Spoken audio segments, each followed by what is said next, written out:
তোমাকে যদি একটা প্রশ্ন করি যে একটা অধ্যায় আসলে কিভাবে পড়া উচিত, কিভাবে পড়লে ওই চ্যাপ্টার থেকে তুমি যে কোনো ধরনের প্রশ্ন সলভ করতে পারবা, এরকম একটা সঠিক রোডম্যাপ এবং গাইডলাইন আজকে তোমাকে আমি দেওয়ার চেষ্টা করবো। এটা আমি 3টা টপিকে বা 3টা স্টেপে তোমাকে আমি বুঝাবো। এর ভিতর 2 নম্বর স্টেপটা তোমার জন্য খুবই বেশি গুরুত্বপূর্ণ, খুবই বেশি কার্যকর, এটা কখনোই মিস করবে না। ওকে, তো চলো শুরু করি। প্রথমেই এই যে একটা অধ্যায় তুমি কিভাবে পড়বা এই প্রশ্ন করার আগে নিজেকে আর একটা প্রশ্ন করো। একটা অধ্যায়, ওই অধ্যায়টা তুমি কেন পড়তেছো বলো তো? একটা উদ্দেশ্য একটাই সবার, সেটা হলো কি যে তোমার ওই অধ্যায়টা পড়ে পরীক্ষায় ভালো একটা রেজাল্ট করতে হবে, ভালো একটা নাম্বার পেতে হবে। তো ভালো নাম্বার কখন পাবা? যদি তুমি ওই চ্যাপ্টার থেকে প্রশ্নগুলো কমন পাও, তাহলে ভালো মার্ক পাবা। আলটিমেটলি আমার এটা উদ্দেশ্য হওয়া উচিত যে আমি ওই চ্যাপ্টারের প্রশ্ন কেমনে কমন পাবো, কমন পাইলে ভালো রেজাল্ট হবে, ভালো মার্ক হবে, এটা বাস্তবতা। তো কিভাবে পাবা? এখানেই তোমার প্রথম প্রশ্নের উত্তরটা দিই যে কিভাবে পড়লে তুমি ওই চ্যাপ্টারে প্রশ্নগুলো কমন পাবা। সেটা হইলো ভাই তোমাকে রুলের সাথে পরিচয় করে দেয়, সেটা হইলো 80-20 রুলস। সেটা হইলে কি তুমি বিশ্বাস করো আর না করো, এটা খুবই বাস্তবতা যে একটা চ্যাপ্টারের 80% নাম্বার আসে ওই চ্যাপ্টারের 20% কিছু সিলেক্টিভ টপিক থেকে। 3টে টপিক বুঝাইলাম, অর্থাৎ তুমি 80% নাম্বারের মতো কমন পাবা ওই চ্যাপ্টারের 20% কিছু সিলেক্টিভ টপিক থেকে। ওকে, আর তুমি বলবো যে ভাই এই সিলেক্টিভ টপিকগুলো তাহলে বলে দেন কেমনে বার করবো। ওটা তো তোমাকে বোঝাবো, এটা কি 3টা উপায়ে বোঝাচ্ছি, বলে করে বোঝো একটা অধ্যায় কেমনে পড়া উচিত। 3টা স্টেপ এবং বলে দিচ্ছি যে প্রথম স্টেপে তুমি কি করবা, দ্বিতীয় স্টেপে তুমি কি করবা, তৃতীয় স্টেপে তুমি কি করবা। ওকে, ভালো করে বোঝো। প্রথম স্টেপে কাজ কি হবে ভাই? কোশ্চেন অ্যানালাইসিস করতে হবে। আমি বললো ভাই কোশ্চেন অ্যানালাইসিস কেমনে করবো আর এটা করে লাভটা কি? দেখো, একটা চ্যাপ্টার যখন পড়া শুরু করবা তোমার উদ্দেশ্য কি? তোমার নাম্বার কমন পাইতে হবে, তোমার প্রশ্ন কমন পাইতে হবে, তাই না? এই জন্য তুমি কি করবা?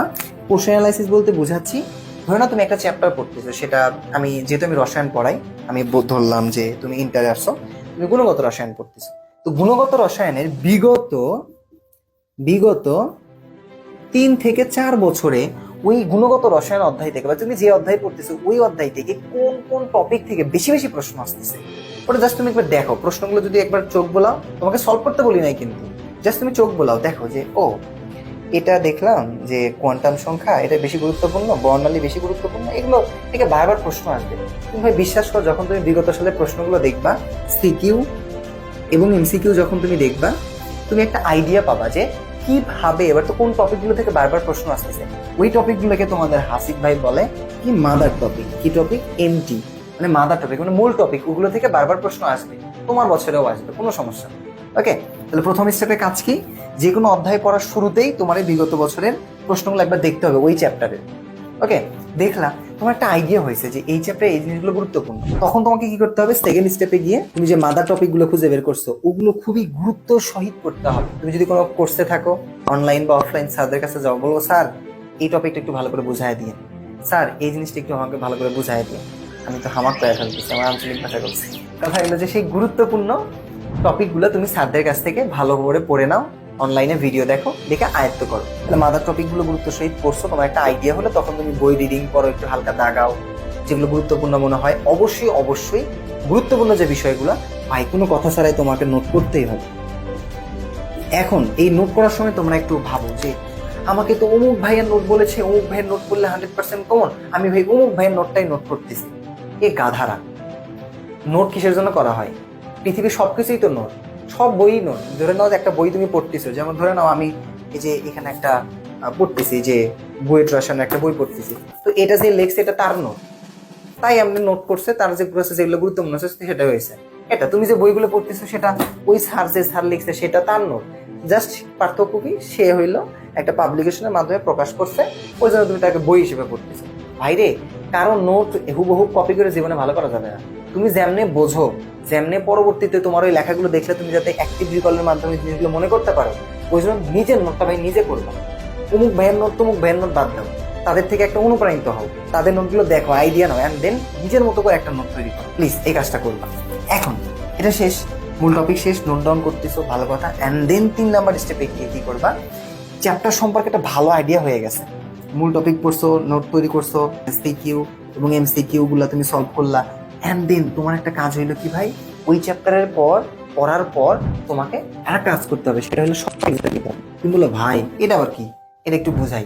এটা হইলো কি যে শর্ট এক্সাম বলতে বোঝাই তুমি যে চ্যাপ্টারটা পড়লা, তুমি কি করো, চ্যাপ্টারটা পড়া শেষ, বিগত যে কোনো একটা প্রশ্ন বার করো, একটা সিকিউ হোক বা 10-15টা এমসিকিউ হোক, যে কোনো একটা জিনিস বার করলো, একটা সিকিউ বার করলো, একটা সিকিউ বার করছো, ওই সিকিউটা তুমি জাস্ট কি করবে ভাই, 10 থেকে 15 মিনিটে তুমি সলভ করার চেষ্টা করবে।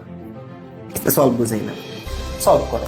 তুমি বলবে ভাই 10 থেকে 15 মিনিটে সলভ করা সম্ভব, ভাই সম্ভব হোক আর না হোক এটা তো তোমার দেখার বিষয় না। তুমি তোমার মাইন্ডে এটা বোঝাও যে তোরে এই যে মন শোন, এই যে মস্তিষ্ক, তোরে 15 মিনিটের মধ্যে একটা সৃজনশীল শেষ করতে হবে। তোমার একটা মন ওভাবেই তোমার কাজ করবে। এই জন্য কি করে, একটা চ্যাপ্টারে যে কোনো একটা কোশ্চেন 10 থেকে 15 মিনিটে সলভ করার চেষ্টা করো। এবং হ্যাঁ, এই শর্ট এক্সামটা দেওয়ার সময় এটা কইরো না যে পাশে একটা ফোন রেখে দিছো, তোমার জানো এসএমএস দিতে, জানো কেমন আছো, ভালো আছো তুমি, এরকম কইরো না। পরীক্ষার পরিবেশ অনুযায়ী পরীক্ষা দিও। সেটা হইলো কি, একটা স্টপওয়াচ অন করবা, একটা প্রশ্ন নিবা, কোনো সলিউশন থাকবে না, আশেপাশে কিচ্ছু থাকবে না, জাস্ট টাইমার অন করো এবং 15 মিনিটে সলভ করার চেষ্টা করো, 10 থেকে 15 মিনিটে। দেখবা ওই চ্যাপ্টারের ভাই তোমার আর কেউ আটকাতে পারবে না, তুমি বস হয়ে যাবা। কারণ তোমাদের একটা ছোট একটা চ্যালেঞ্জ ছিল না, সেটা হইলো কি ভাই, যে কোনো চ্যাপ্টার পড়ার আগে অন্তত ভাই আল্লাহর হস্তে এই কোশ্চেন অ্যানালাইসিসটা তুমি করবাই। এটা তোমার জন্য একটা চ্যালেঞ্জ থাকলো। জাস্ট একটা চ্যাপ্টার তুমি করে দেখো, তোমাদের কাজে আসবে। এটা তোমাদের চ্যালেঞ্জ। সেটা হলো কি, তোমাকে যে কোনো চ্যাপ্টার পড়ার আগে কোশ্চেন অ্যানালাইসিস করতে হবে। যা যা নিচ্ছ আমাকে লিখে দাও, চ্যালেঞ্জ অ্যাকসেপ্টেড, আমি দেখতে চাই। এবং তোমাদের কোনো সমস্যা হলে তোমাদের হাসিব ভাই আছে, যে কোনো ধরনের গাইডলাইন লাগলে জাস্ট কমেন্ট বক্সে টপিকটা বলবা, আমি ওই টপিকে কথা বলবো ইনশাল্লাহ। ক্লাসটা ভালো লাগলে একজন বন্ধুর সাথে শেয়ার করো, আর যে কোনো মতামত কমেন্ট বক্সে জানাবো। ভালো থাকো সবাই, সুস্থ থাকো, সবার জন্য শুভকামনা। আসসালামু আলাইকুম রহমতুল্লাহ।